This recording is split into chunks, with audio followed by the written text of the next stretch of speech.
Welcome back to Grit and Gumption. Today we're going to make some cannon hamburger. I got the freezer. It's getting down there. I keep on keeping on, you guys. I just keep on keeping on. I got to get that thing empty in 2 weeks, so I'm working on it. All right, let's see what we're up to. All right, guys. I got a bunch in here, and I got some in the microwave just thawing out a little bit so I can get it cooked up next. But this is the hamburger. Gonna get it done next. I'm gonna get this show on the road. Hamburger's super easy to do.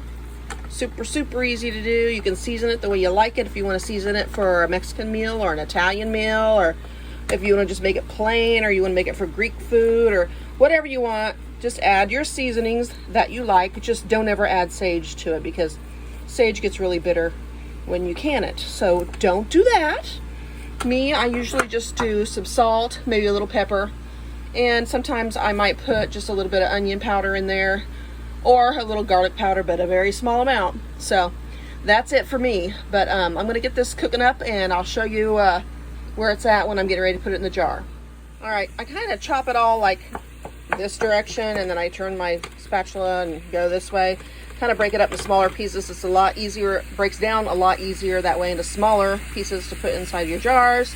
And then you can kind of, the parts in the middle that gets cooked, you can kind of fold the outside stuff that's not cooked to the inside and keep mixing it around that way until you get it where you want it. I par cook these. I do not like make it totally brown. I'll leave it just a little pink because it's going to be cooking for 75 minutes in the jar. Because I use pint jars. If it was a quart, it would be for 90 minutes. But for me, for pints, that's what I do. And that's plenty of time to finish the little pinkness that's left on it for me. So, as you can tell, I've done a lot. So, I can't even tell you, is there so many there. But anyway, so that's what I do. After I get this cooked up where I want it to put it in the jars, like I said, I'll show it to you then before we put it in. And then I'll let you see me put them in the jars. So we'll be back in a little bit. If you have one of those little thingy tools that has a crisscross at the bottom of it for hamburger, or sausage, that'd be great to use. You could use that, it'd be a lot easier. Me, I just get at it. Get out some frustration and, get after it like you mean it, girls. Come on. Okay, guys, I'm getting close. Basically, when it gets like this, there might be some bigger chunks in there. I just break them all down and get them as small as I can because you get more in the jar that way. If you have big chunks, then you have a lot of air pockets in there, and it takes up more room in your jar. So everything that I use this for, it's fine for it to be smaller. No big deal at all. So now, right there, this stuff right here, I'm gonna get this a little bit more brown. If you kind of just mix it in with the other stuff, it browns up really fast. Basically, that's how it goes. I'm telling you straight up, I do this enough. See, it's almost pretty much there. So I'm turning this off at this point. This is where I'm done. I'm gonna turn it off. So I'm gonna start getting it ready to put into jars, and I'll be back when I do that. Okay, basically, I put my skillet sideways so all the fat goes down to one end, and I've squished this side out pretty good already. So what I do is go like this. I fill my measuring cup up like so. And then I put it in my jar, like so. And I do it again. I fill my jar up 3/4 of the way.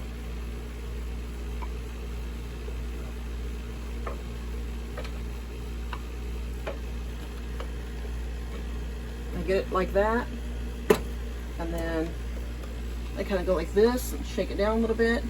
And it's about 3/4. That's where I fill it. Right where this jar starts going in, that's where I stop.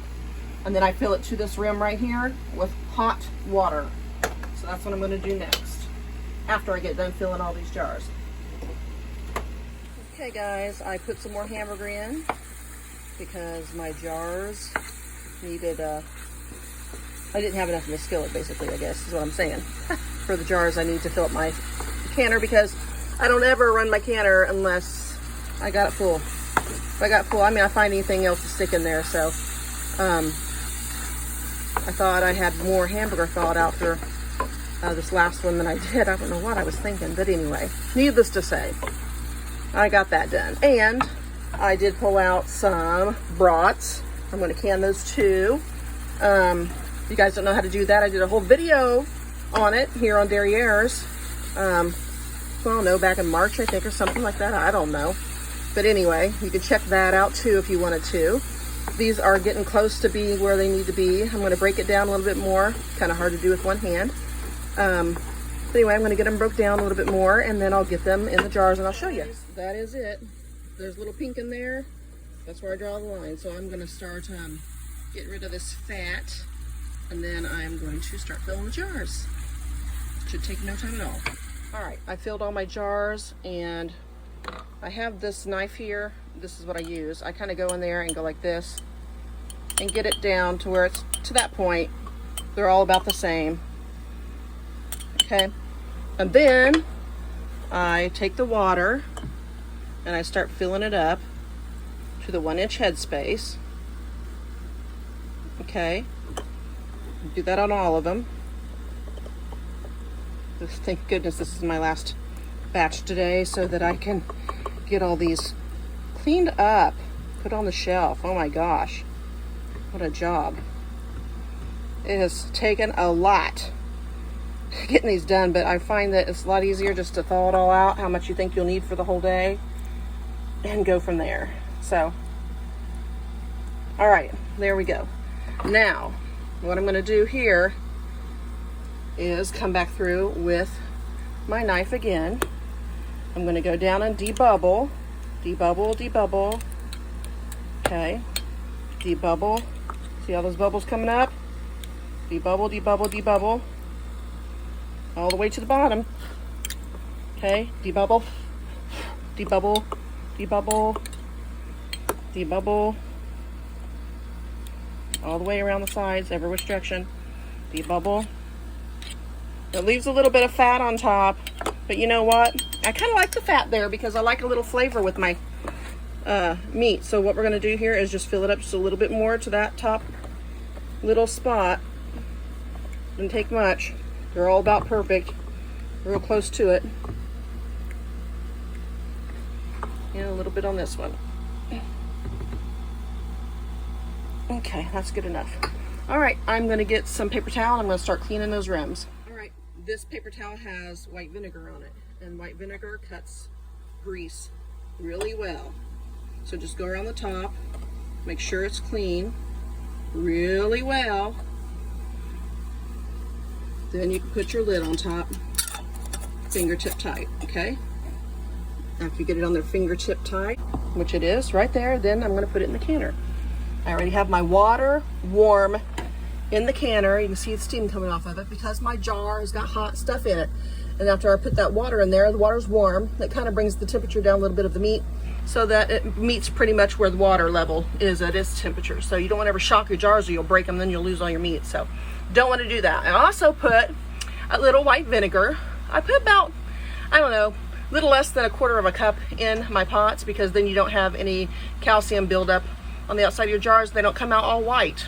So, which it's easy to get off. You just clean it with like a cloth with white vinegar on it if you want to, but it's just easier to do it this way and then you don't have to do all that scrubbing to get it off. But that's where we're at. I'm gonna go ahead and clean the rest of these rims and get the lids on them. All right, y'all, I got them all in there, all 9 of them, raring to go. So I'm gonna put my lid on. We're gonna let this pan get up to temperature, and when it starts having a pretty steady stream of steam coming out of there, I will let it go for 10 minutes. Then at 10 minutes, I will put my little weight on top and they will be good to go. Here's my little weight, set for 10 pounds for my elevation. And then I'll let it go for 75 minutes because they're pints. If they were quarts, it would be for 90 minutes. So when they come out, we'll see what they look like. All right, guys, this is it. I let it cool down enough to where I can hold it. And this is what they look like. And I like it because I got the fat on top. If I want to use it for anything, I've got it. And if not, I can just do without it. So this is what happens, what it turns out to look like. And I love it. It's so useful for tacos, burritos, Mexican, any kind of dish, or Italian, spaghetti and lasagna or whatever, manicotti or whatever you want to do, whatever. Sloppy Joe, you name it. Cabbage rolls, whatever. Anything. anything. And it's just that easy. Always wanted to say that. Anyway, it is really, really super easy. So give it a shot. Do your thing. Put some meat up, girls. It's not that hard. Guys, it's not that hard. You guys can do it. You can. I have faith in you all. Take care. You guys have a great day. Bye.